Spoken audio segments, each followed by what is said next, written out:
తెలుగు శ్రోతలందరికీ నమస్కారం అండి. మన అలనాటి కథలు ఎవర్ గ్రీన్ స్టోరీస్ ఛానల్‌కి మీ అందరికీ స్వాగతం. ఒక చిన్న కథ పెద్దక్కయ్య అనే కథతో మీ ముందుకొచ్చాను. రచన రవీంద్ర ప్రసాద్ గారు. కథలోకి వెళ్ళబోయే ముందు మన వీడియోస్ కనుక మీకు నచ్చినట్లయితే తప్పకుండా లైక్ చేయడం మాత్రం మర్చిపోద్దండి. అలాగే మన వీడియోస్ని మీ ఫ్రెండ్స్కి రిలేటివ్స్కి షేర్ చేయండి. ఇంకా ఎవరైనా మన ఛానల్ సబ్స్క్రైబ్ చేసుకోకపోతే ఇటువంటి మంచి మంచి కథల కోసం, నవలల కోసం, అప్డేట్స్ కోసం వెంటనే మన ఛానల్ సబ్స్క్రైబ్ చేసుకుని చూడండి. ఇక ఆలస్యం చేయకుండా మనం కథలోకి వెళ్ళిపోదాం.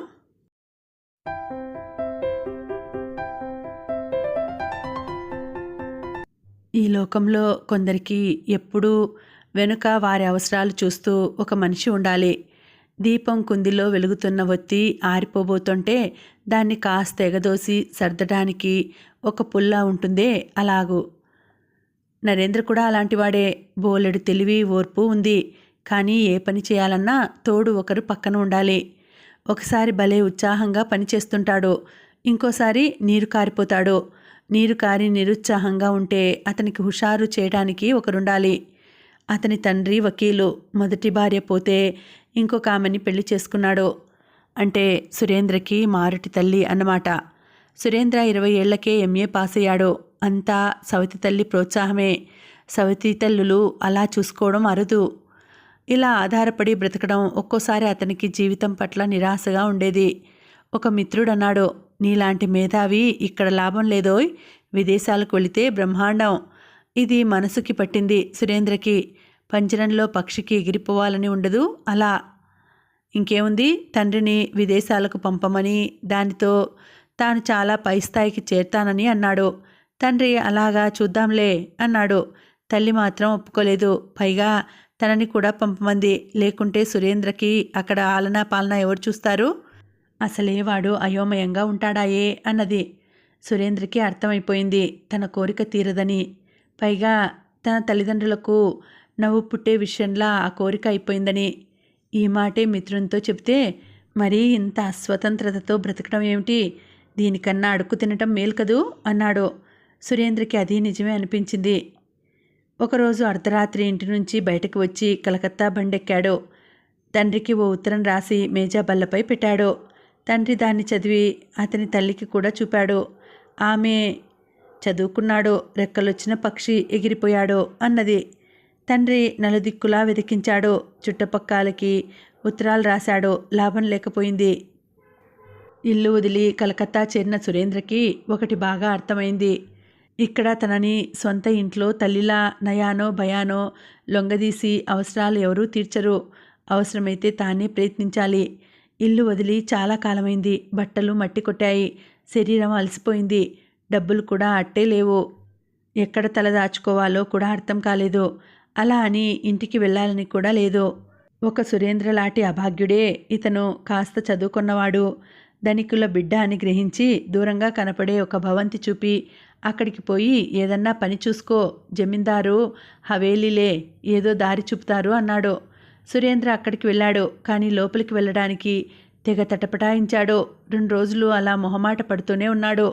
3వ రోజు ఎట్టకేలకు వెళ్ళాడు. బయట నౌకర్ని, అయ్యగారున్నారా అని అడిగాడు. అతను లేరు. ఏంటి పని అన్నాడు. లేరు అనగానే సురేంద్రకి సంతోషమైంది. అమ్మయ్య, తన దిక్కుమాలిన కథ ఆయనకి చెప్పాల్సిన అవసరం తప్పింది. ఆ సంతోషంలో బజారుకు పోయి మిఠాయిలు తిన్నాడు. మర్నాడు వెళ్ళాడు అయిష్టంగానే.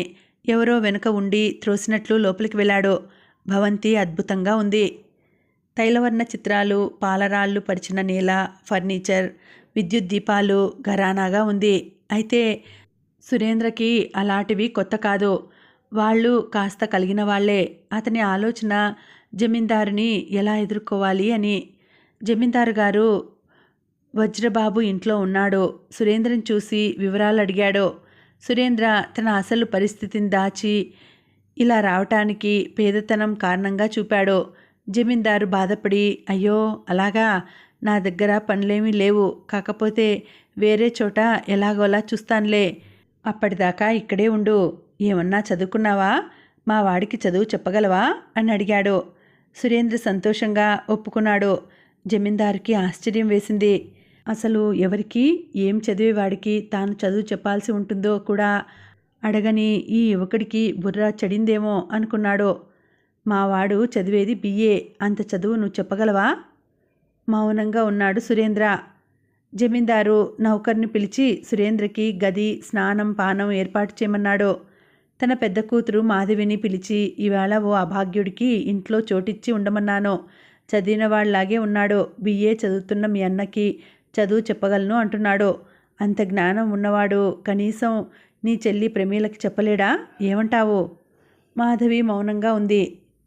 మర్నాటి నుండి ప్రమీల చదువు ప్రారంభమైంది. ఆ పిల్ల బొమ్మలు, చాక్లెట్లు తెచ్చుకొని సురేంద్ర ఎదురుగా కూర్చుంటుంది. సురేంద్ర ఏదో పుస్తకం తీసుకొని తన మానాన తను చదువుకుంటూ ఉంటాడు. కాసేపు ఆగి ప్రమీల, ఇక వెళ్ళనా మాస్టారు అంటుంది. వెళ్ళు అని సురేంద్ర అంటాడు.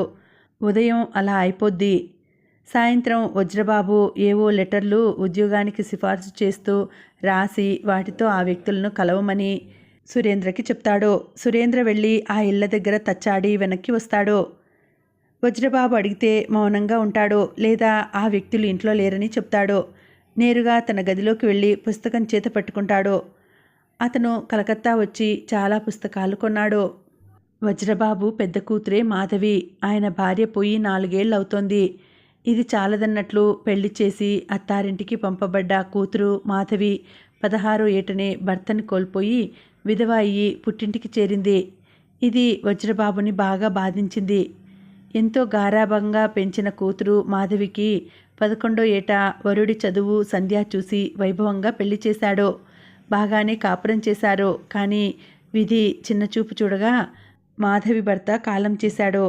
పోయేటప్పుడు మాధవి భర్త అన్నాడు, మాధవి, నా సేవ ఇన్నాళ్ళు చేశావు.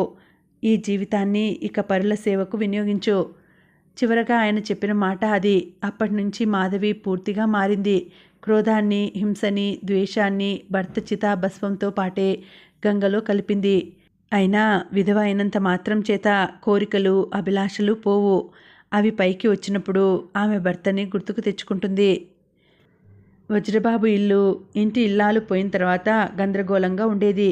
సక్రమంగా ఇంటిలోని వ్యవహారాలు నడిచేవి కావు. మాధవి వచ్చిన తర్వాత మాత్రమే ఆ ఇల్లు ఓ కొలిక్కి వచ్చింది. అందరూ మాధవి కనుసన్నల్లో మెలగసాగారు. ఇల్లు మళ్ళీ కలకలలాడసాగింది.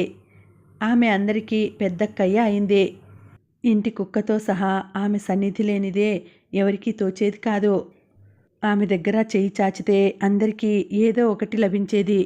అలాంటి స్థితిలో సురేంద్ర ఆ ఇంటి నీడ సంపాదించాడు. అతను కూడా పెద్దక్కయ్య మీద ఆధారపడిపోయాడు. అతని అవసరాలు వెంటనే తీరిపోసాగాయి. ఇంకేం కావాలి? చొక్కాలు, దోవతులు, చెప్పులు అన్నీ అడగకుండానే వచ్చేసేవి. ఎవరు పంపారు వీటిని అంటే జవాబు పెద్దక్కయ్య అనే సమాధానం వచ్చేది. ఓసారి తన ఉపయోగానికి కంపాస్ కావాల్సి వచ్చింది. ప్రమీలకి చెప్పాడు పెద్దక్కయ్యకి చెప్పి తెప్పించమని. సాయంత్రానికల్లా ఆ వస్తువు సురేంద్ర టేబుల్ మీద ఉంది. ఇలా ఏవో వస్తువుల్ని సురేంద్ర అడుగుతూనే ఉండేవాడు. అవి కొన్ని సులభంగా దొరికేవి కాదు. మాధవి వాటిని తెప్పించడానికి అవస్థలు పడేది. ఆఖరికి అడుక్కునే వాళ్ళకి ఇచ్చే పాత వస్త్రాలు కూడా ఆమె అందించాలి. సురేంద్ర తనకంటూ వ్యక్తిగతంగా ఏమీ అడిగేవాడు కాదు. మాధవి తానే ఆలోచించి అందజేయాల్సి వచ్చేది. సురేంద్ర ఇంత అన్యమనస్కంగా ఎప్పుడూ ఉండే వ్యక్తి అని ఆమె అనుకోలేదు. వేడి టీ పెడితే ఎప్పుడో గాని త్రాగేవాడు కాదు. తినటానికి ఏదన్నా పెడితే కుక్క మూతి పెట్టేసేది తినేలోగానే. అతను ఉద్యోగాల కోసం ఏమీ ప్రయత్నించడం లేదు అని మాధవికి అవగతమైంది. దొరికిన దానితో చాలిక అనుకుంటూ ఉన్నాడు. అన్నీ చెప్పాల్సిందే. స్నానం, పానం, అన్నం అన్నింటికీ హెచ్చరించాలి. అన్నీ పెద్దక్కయ్య అజమాయిషీలో టైం ప్రకారం జరగాల్సిందే. తండ్రితో అన్నది. ప్రమీల మాస్టార్కి ప్రమీలకి తేడా ఏమీ లేదు నాన్నా అని నవ్వుతూ. ఇద్దరూ చిన్నపిల్లల మనసు కలవారే. అతని పిచ్చివాడా ఏంటి అన్నాడు వజ్రబాబు. కాదు, బాగా ఉన్నవాళ్ళ మనిషిలాగా ఉన్నాడు నాన్న. అలా అనుకోవటం మాధవి ఊహ. అతను ఎప్పుడూ ఇతరుల మీద ఆధారపడడం, దేని మీద మోజు పడకపోవడం, ఆశ్చర్యంగా చూడకపోవడం, వీటిని చూసి అలా అనుకుంది. వైరాగ్యం, అమాయకత్వం, ఉపేక్ష వీటిని ఆమె కనిపెట్టింది. అయితే అతన్ని ఇంతవరకు ఆమె చూడలేదు. చూడటానికి ఆమెకి సిగ్గు అని కాదు. ఆమెకి అతనితో ఏమిటి అవసరం? అతను ఒక అమాయకుడు ఆమె దృష్టిలో, అంతే.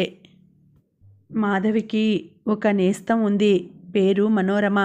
ఆమెకి చాన్నాళ్లుగా ఉత్తరాలు రాయలేదే అని ఆ రోజు మాధవి ఆ పనికి కూర్చుంది.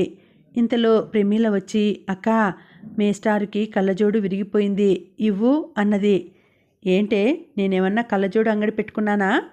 అడగ్గానే ఇవ్వటానికి? చెప్పుపో మీ సార్కి అన్నది మాధవి. ప్రమీల వెళ్ళబోతుంటే మళ్ళీ ఆపి, మేనేజర్కి నేను రమ్మన్నానని చెప్పు అంది. మేనేజర్ వచ్చిన తర్వాత ఆ కళ్ళజోడు తెప్పించి మేస్టార్కి ఇవ్వమంది. తర్వాత మనోరమకి ఇంట్లో చేరిన సురేంద్ర అనే వింత మనిషి గురించి అంతా రాసింది. మనోరమ కూడా తిరుగు జాబు రాస్తూ, కొంచెం జాగ్రత్తగా ఉండమ్మా అంటూ హెచ్చరించింది. మాధవి తిరిగి రాస్తూ, దిక్కుమాలిందానా, ఏమిటి నాతో ఆ సరసాలు అంటూ చురక అంటించింది. 2 రోజులాగి ప్రమీలని మాధవి కొత్త కళ్ళజోడు గురించి మీ మాస్టర్ ఏమన్నాడని అడిగింది. ఆ పిల్ల ఏమీ అనలేదే అనటంతో మాధవి కంగు తిన్నది. తాను చేసిన మంచిని ఆ మనిషి కనీసం గుర్తించలేదే అని కావచ్చు. ఒకసారి మాధవి తన అన్న శివని అడిగింది, అన్నయ్య, ఆ ప్రమీల మేస్టారు ఎప్పుడూ ఏదో చదువుతూనే ఉంటాడు, నీకు తెలుసా అవేంటో అన్నది. శివ BA చదువుతున్నాడు. ఏముంది, నవలలు నాటకాలు చదువుతున్నాడేమో అన్నాడతను. మాధవి నమ్మలేదు. ప్రమీల చేత నరేంద్ర పుస్తకం ఒకటి తెప్పించి శివకి చూపింది. అతనికి అర్థం కాలేదు. ఆ పుస్తకం ఏంటో, ఏదో పరువు కోసం చెప్పాలి కాబట్టి ఇదేదో చిన్నపిల్లల పాఠ్యపుస్తకంలా ఉంది అన్నాడు. మాధవి, కాలేజీ వాళ్ళకి చెప్పేది కాదంటావు అంది కాస్త విచారంతో. అప్పటి నుండి శివ సురేంద్ర పరిసరాల్లో కూడా ఉండేవాడు కాదు. మాధవి ఎవరో బంధువుని చూడాలని కాశీ బయలుదేరింది. తండ్రి, నువ్వు వెళితే ఈ సంసారం ఎలాగమ్మా అని బాధపడ్డాడు. వెళ్లే రోజున దాసి వాళ్ళకి అన్ని పనులు ఒప్పజెప్పింది. సురేంద్ర సంగతి వదిలేసింది. కారణం, అతనంటే కాస్త కెనుక. ఎన్ని చేశానో కృతజ్ఞత అనేదే లేకపాయే. ఇప్పుడు తెలిసి రావాలి. ఇది అతనికో పరీక్ష. ఇక సురేంద్రని పట్టించుకునే దిక్కు ఆ ఇంట్లో ఎవరికీ లేకపోయింది. పలహారాలు, భోజనాలు, బట్టలు అన్నీ గతి తప్పాయి. అప్పుడు అర్థమైంది సురేంద్రకి. పెద్దక్కయ్య ఇంట్లో లేదని ప్రమీలని అడగటం మొదలుపెట్టాడు. పెద్దక్కయ్య ఎప్పుడు వస్తుందని, ప్రమీలని త్వరగా తిరిగి రావాల్సింది అని పెద్దక్కయ్యకి ఉత్తరం రాయమన్నాడు. లోకంలో పద్ధతులు అతనికి తెలియదు. తాను ఆమెను రమ్మని రాయటం తప్పు అనేది అతనికి బుద్ధికి అందలేదు. లోకంలో ఆసక్తి అనే భావం లేని మనుషులు జనంతో కలవలేరు. సురేంద్ర అటువంటి వాడే. తనకు కావలసింది తప్ప బయట ప్రపంచం విషయాలు అతనికి అనవసరం. 3 నెలల నుండి పెద్దక్కయ్య అతనికి అనేకం సమకూర్చుతూ ఉన్నది. హాయిగా అనుభవిస్తున్నాడు. కానీ పెద్దక్కయ్య ఎలా ఉంటుంది అన్నది అతని మనసులో ఉద్భవించలేదు. కోరిక లేదు. అందరూ పెద్దక్కయ్య అంటున్నారు, తాను అంటున్నాడు. అందరూ ఆమె సేవలు అనుభవిస్తున్నారు, తాను అనుభవిస్తున్నాడు. ఇప్పటికీ అతనికి అర్థమైంది, పెద్దక్కయ్య లేనిదే తనకి నిమిషం కూడా గడవదని. దేవతని భక్తుడు చూశాడా? పేరుతో పిలిచి కోరిక కోరడం లేదు. ఇప్పుడు అతడు కన్నీరు కారుస్తూ పలికిన మాట పెద్దక్కయ్య. ఒకనాడు పొద్దున్నే ప్రమీల వచ్చి సురేంద్రని తట్టి మరీ లేపి చెప్పింది. మేస్టారు, పెద్దక్కయ్య వచ్చేసింది అన్నది. వెంటనే సురేంద్ర లేచి పద చూసొద్దాం అని ప్రమీల చెయ్యి పట్టుకుని బయలుదేరాడు. ఈ ఆలోచన అతనికి ఎందుకు వచ్చిందో దేవుడికే తెలియాలి. మాధవి గది తలుపు తట్టి పెద్దక్కయ్య గారు అని పిలిచాడు. పరధ్యానంగా ఉన్న మాధవి ఏమిటి చెల్లి అనే లోపలే సురేంద్ర, ప్రమీల ఇద్దరూ ఆమె గదిలోకి వెళ్ళిపోయారు. మాధవి కంగారుపడి తల మీదకి ముసుగు లాక్కుంది. సురేంద్ర ఏదో చెప్పబోయాడు. మాధవి, ప్రమీల, మీ మాస్టారుని వెంటనే వెళ్ళిపోమ్మని చెప్పు అన్నది. ప్రమీల సురేంద్రని బయటికి తీసుకువెళ్ళిపోయింది. ఆనాటి నుంచి సురేంద్రతో మాధవి అంటి ముట్టనట్టు ఉన్నది. అతని విషయంలో సిగ్గుపడుతూ ఉండేది. ఒకరోజు అడిగాడు ప్రమీలని, పెద్దక్కయ్య గారికి నా మీద కోపంగా ఉంది కదూ? ఉండదా? మీరు పెద్దక్కయ్య గదిలోకి అలా వెళ్ళిపోకూడదు కదా అన్నది ప్రమీల. ఒకనాడు మాధవి ప్రమీల పుస్తకాలు పరీక్షించింది. అవి సరిగా లేవు. ప్రమీలని ఏమిటిదంతా అని అడిగింది. ప్రమీల, మేస్టార్ నాకు చదువు చెప్పడం లేదు. ఎప్పుడూ ఆయన తన పుస్తకాలు చదువుకుంటూ ఉంటారు. అని చెప్పింది. బిందు అనే దాసిని సురేంద్ర దగ్గరికి పంపి అడిగించింది చదువు ఎందుకు చెప్పడం లేదని. సురేంద్ర ఒకసారి బాగా ఉండటం లేదని, ఒకసారి తీరిక ఉండడం లేదని చెప్పుకొచ్చాడు. మరి చదువు చెప్తున్నాననే నెపంతో ఇక్కడ ఎందుకున్నట్టు అని అడిగించింది మాధవి. దీనికి కంగు తిన్న సురేంద్ర పొరపాటే అని ఒప్పుకున్నాడు. మర్నాటి నుంచి ప్రమీల ట్యూషన్కి రావడం మానేసింది. అదేమంటే వేరే మాస్టార్ని నియమించారని అన్నారు నౌకర్లు. ఆ సంగతి తెలియగానే సురేంద్ర కాసేపు ఆలోచించాడు. పుస్తకాలు చంకన పెట్టుకున్నాడు. కొత్త కళ్ళజోడు టేబుల్ మీద పెట్టేశాడు. నౌకరికి వెళ్ళిపోతున్నాను అని చెప్పి ఇల్లు దాటాడు. మాధవికి ఈ విషయం తెలిసి కంగారు పడింది. ఇంట్లోని ఏ వస్తువు తీసుకెళ్లలేదు. ఎక్కడివి అక్కడే ఉన్నాయి. భోజనం కూడా చేయకుండా ఎక్కడికి వెళ్ళినట్టు? పొద్దు కుంకింది. మేస్టారు అంతులేడు. ఇంటికి తిరిగి రాలేదు. మాధవి ఉద్విగ్నతకి లోనైంది. అతన్ని వెతికి తెస్తే 10 రూపాయలు బహుమతి నౌకర్లకి ప్రకటించింది. అయినా ఆచూకీ లేడు. తాను ఎందుకు అతని విషయమై ఇంత సంచలనానికి లోనవుతోంది? మాధవికి అర్థం కాలేదు. ఆమె భోజనాదులు కూడా సరిగా చేయలేకపోతున్నది. ఈ ఆలోచనలో సురేంద్ర పసిపిల్లాడి లాంటి వాడని మాధవి అభిప్రాయం. అతని దగ్గర డబ్బు ఉండి ఉండదు. భిక్షం ఎత్తుకునే తెలివి లేదు. ఎక్కడో ఫుట్పాత్ మీద కూర్చుని ఏడుస్తున్నాడేమో, లేదా నిద్రపోతున్నాడో. తండ్రి ఇంటికి రాగానే సురేంద్ర ఇల్లు వదిలిన సంగతి చెప్పింది. ఆయన ఎందుకమ్మా అలా చేశావు అన్నాడు. మాధవికి కంట నీరు ఆగలేదు. జమీందారు గారి ఇల్లు వదిలిన సురేంద్ర రోడ్డు మీద పడి తిరుగుతున్నాడు. 3 రోజులుగా తిండి లేదు. నీళ్లు త్రాగి బతుకుతున్నాడు. ఖాళీ ఘాట్లో అన్న సంతర్పణ జరుగుతోందని ఎవరో అంటే బయలుదేరాడు. సందు మలుపు తిరుగుతుండగా ఒక గుర్రపు బగ్గీ వచ్చి అతని మీదుగా వెళ్ళిపోయింది. ప్రాణం పోలేదు కానీ పక్కటెముకలు విరిగాయి. ఆసుపత్రిలో చేర్చారు. తెలివిలో లేనప్పుడు పెద్దక్కయ్య అని కలవరించేవాడు. పెద్దక్కయ్య అని కలవరించావు, పిలిపించమా అని డాక్టర్ అడిగాడు. వద్దన్నాడు. పెద్దక్కయ్య ఇక్కడికి రాదు అన్నాడు. కాస్త కోలుకున్నాక వైద్యుడికి తన తండ్రి చిరునామా చెప్పాడు. అక్కడికి ఉత్తరం వెళ్ళింది.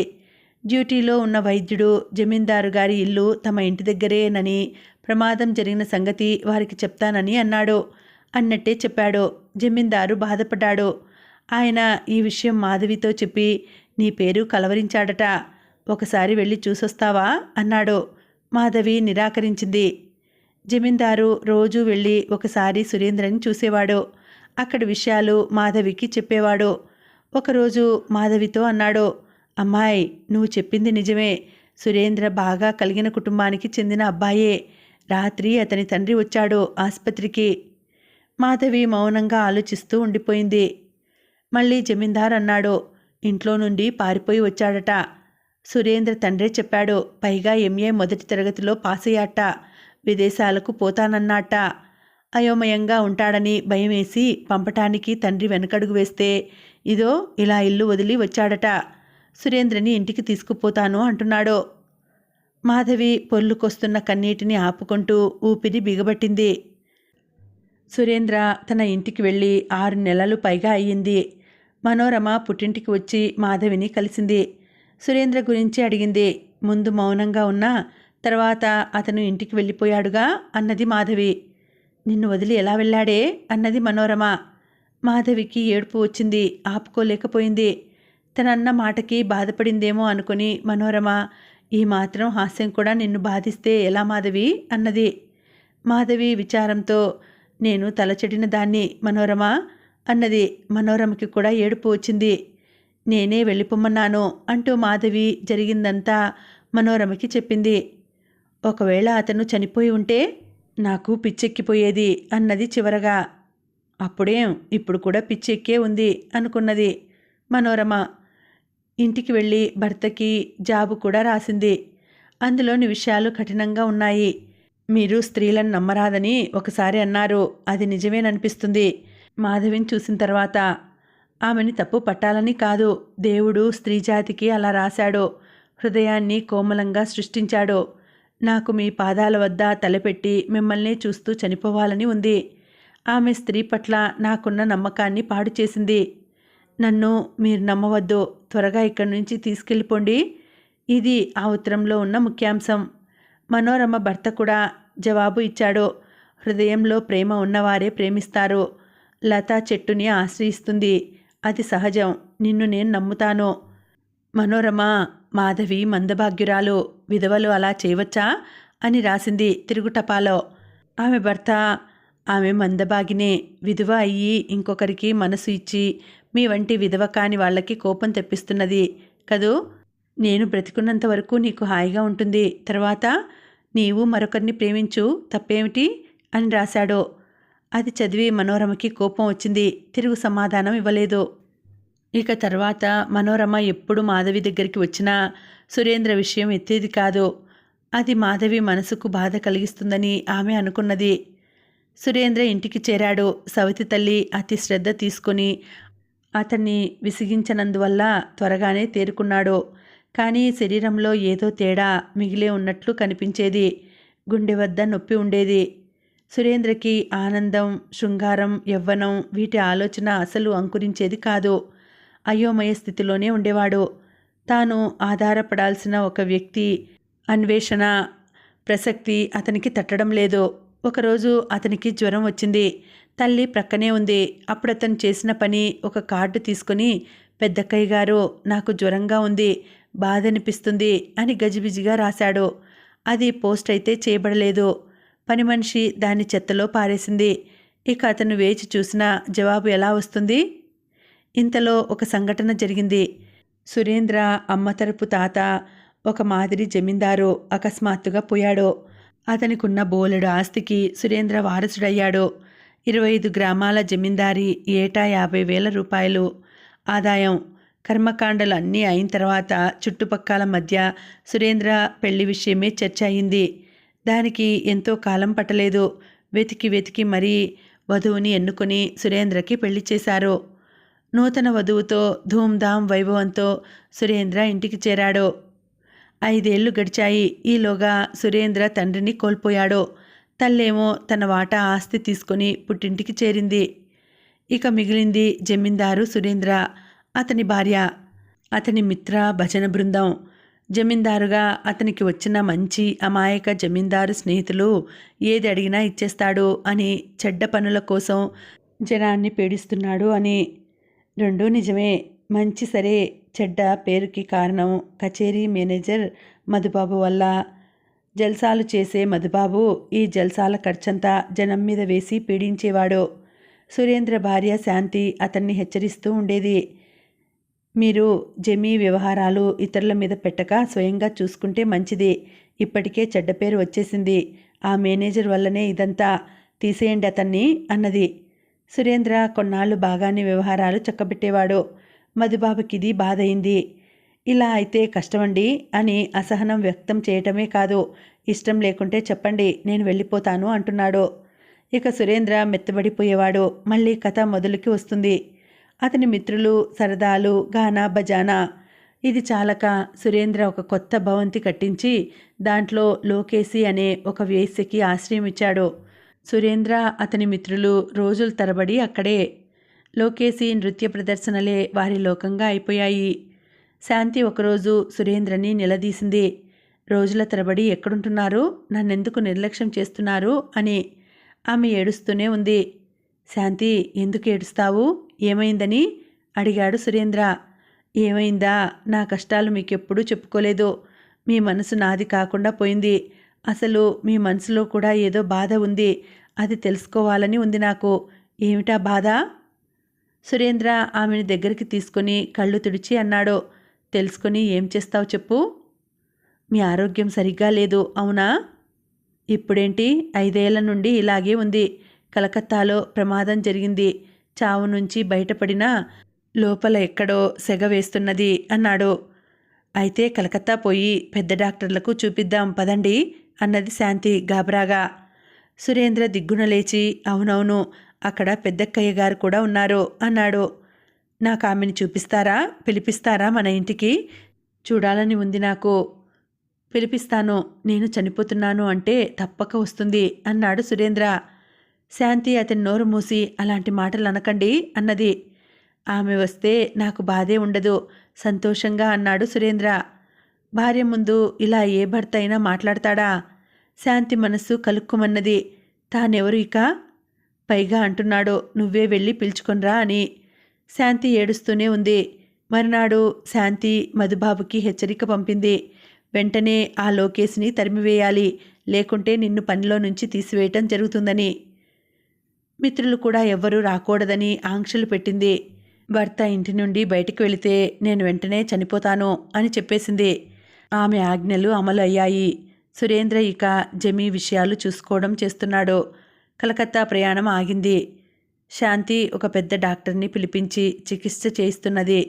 డాక్టర్ శ్రమ చేయకండి అనడంతో సెలవు మీద వెళ్ళిన మేనేజర్ మళ్ళీ వచ్చాడు. జనం మీద అఘాయిత్యాలు మరలా మొదలయ్యాయి. ప్రజల ఆర్తనాదాలు శాంతికి తెలిసినా అనారోగ్యపు భర్త దాకా వెళ్ళనిచ్చేది కాదు. ఇక అక్కడ మాధవి ఇంటిలో కొన్ని మార్పులు వచ్చాయి. మాధవి తండ్రి పోయాడు. అధికారం శివకి వచ్చింది. శివ భార్య యజమానిగా చలామణి అవటం మొదలైంది. దాన్ని ఎవరూ కాదనలేరు. ఇలా ఉన్న శివ మాధవిని ఏమీ చిన్నచూపు చూడటం లేదు, ఆదరంగానే చూస్తున్నాడు.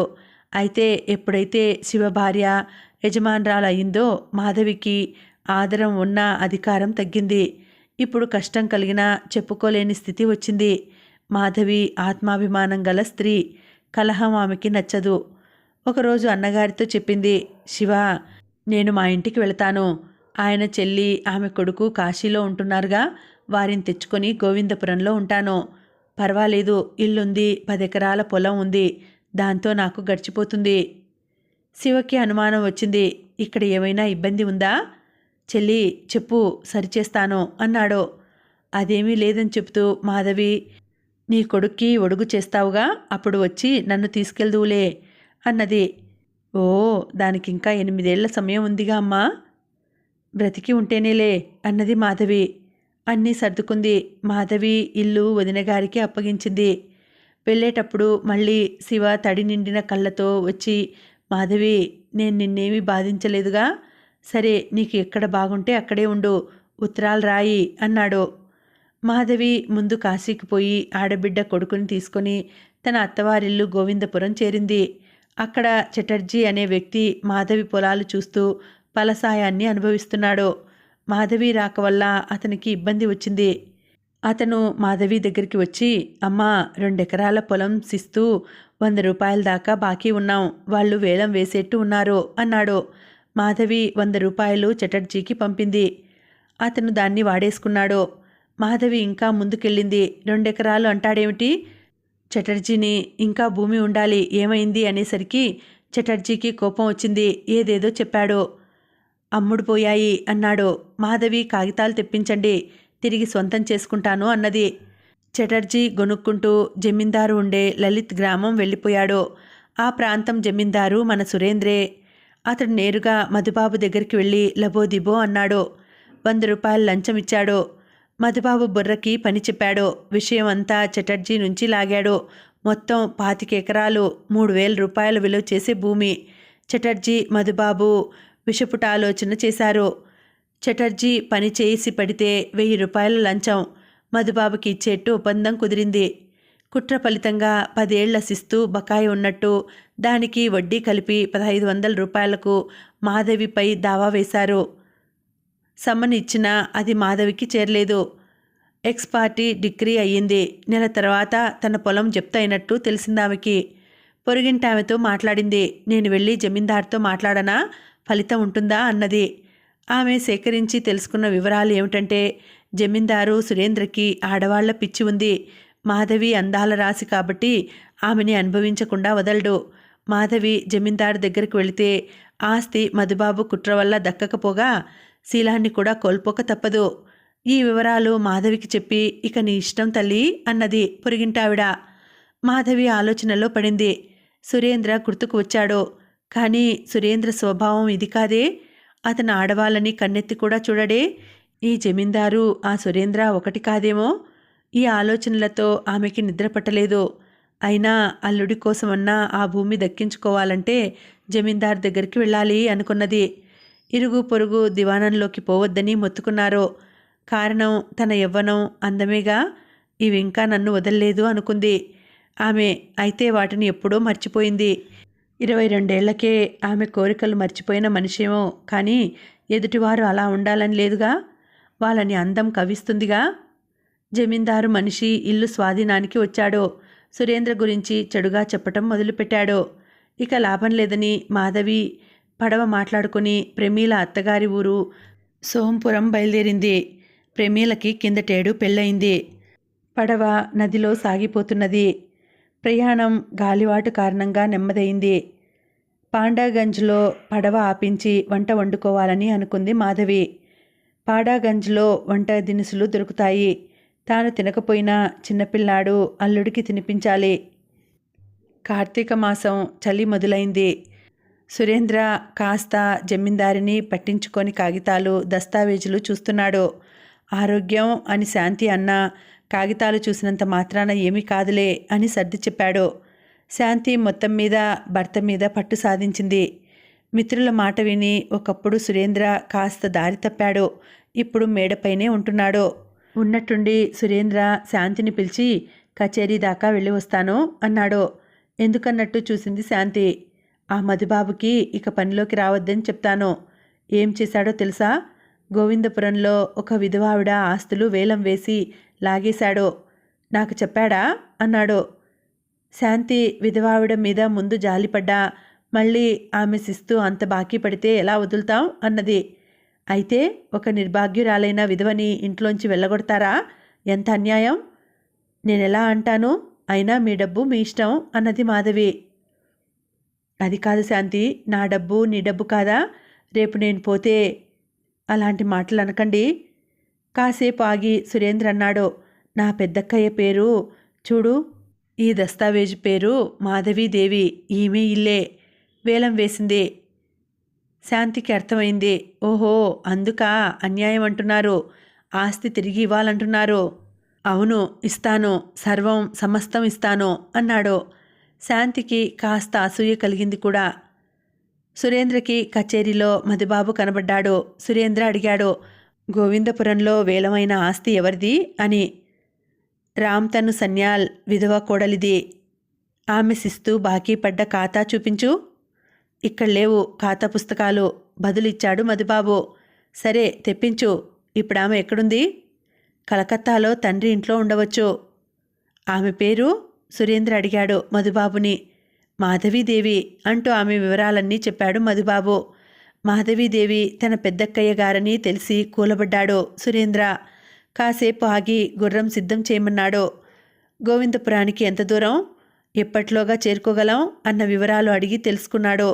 గుర్రం ఉత్తరం వైపు పరిగెత్తింది. శాంతి దేవుడి ఇంటిలో తల నేలకు కొట్టుకొని తన భర్త తిరిగి వస్తాడా ఇక అని ఏడవసాగింది. గోవిందపురం 2 క్రోసులు ఉంది అనగా గుర్రం మీద ఉన్న సురేంద్ర ఒత్తిడికి లోనయ్యాడు. రక్తపు వాంతి చేసుకున్నాడు. గోవిందపురం చేరి అక్కడ అంగడి ఆయన్ని రామతను సన్యాల్ ఇల్లెక్కడో అడిగి తెలుసుకున్నాడు. ఇల్లు చేరి చూస్తే అక్కడ తన సేవకుడు ఉన్నాడు. విధవ మనిషి ఉదయమే పడవ కట్టించుకొని వెళ్ళిపోయింది అన్నాడతను. గుర్రాన్ని పరిగెత్తించాడు సురేంద్ర. కానీ కొంత దూరం తర్వాత త్రోవ సరిగా లేదు. కాలినడకన నడవసాగాడు. మధ్యలో నది నీళ్లు త్రాగాడు. మళ్ళీ పరిగెత్తసాగాడు. కాళ్ళకి చెప్పులు లేవు. ఒంటి మీద దుమ్ము, రక్తం. ఇంకాస్త శ్రమ పడితే హాయిగా చివరి నిద్ర హాయిగా పొందవచ్చు. పిచ్చివాడిలా పరిగెడుతున్నాడు. కనుచూపు మేరలో నదిలో పడవ కనపడింది. పెద్దక్కయ్య గారు అని పెద్దగా పిలిచాడు. పడవలో అలసటగా నిద్రపోయిన మాధవి ఈ పిలుపు విని లేచింది. తనని ఇక్కడ పేరు పెట్టి పిలిచేది ఎవరబ్బా అనుకున్నది. ప్రమీల మేస్టారు గారు కదూ. వెంటనే పడవని ఒడ్డుకు చేర్చమని అంది. సురేంద్ర నది ఒడ్డున పడుకొని ఉండిపోయాడు.